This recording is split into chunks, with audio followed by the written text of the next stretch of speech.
है दोस्तों, आज हम भारत की कांपती धरती और उन साइस्मिक जोन्स का सच जानेंगे जहां कभी भी बड़ा भूकंप आ सकता है। भूकंप तब आते हैं जब धरती के नीचे टेक्टोनिक प्लेट्स टकराती हैं।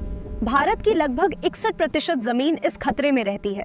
धरती के भीतर जहां से ऊर्जा निकलती है उसे फोकस कहते हैं और उसके ठीक ऊपर जमीन का बिंदु एपिसेंटर कहलाता है।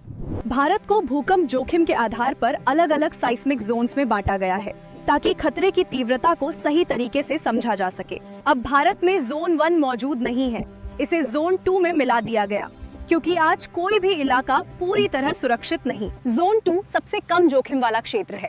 दक्षिण भारत और मध्य प्रदेश के कुछ हिस्से यहाँ आते हैं जहाँ जमीन अपेक्षाकृत स्थिर मानी जाती है। इन तूफानों के नाम 13 देश मिलकर रखते हैं।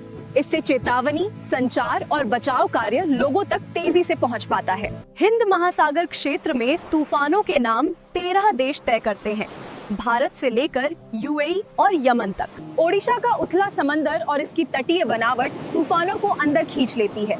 नदियां और मिट्टी तबाही और बढ़ा देती हैं। चक्रवात में असली दुश्मन हवा नहीं होती, बल्कि स्टॉर्म सर्ज होता है। ये समंदर का पानी है जो सब कुछ डुबो देता है।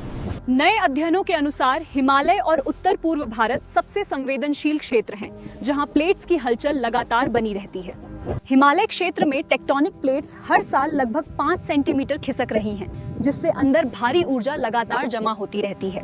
भूकंप की तीव्रता रिक्टर स्केल से और उससे हुई तबाही मर्कैली स्केल से मापी जाती है। दोनों पैमाने परीक्षा के लिए बेहद महत्वपूर्ण हैं। ये जानकारी डराने के लिए नहीं, बल्कि तैयार रहने के लिए है। सुरक्षित निर्माण, जागरूकता और योजना ही भूकंप से हमारी सबसे बड़ी रक्षा है। ये था भूकंप का सच।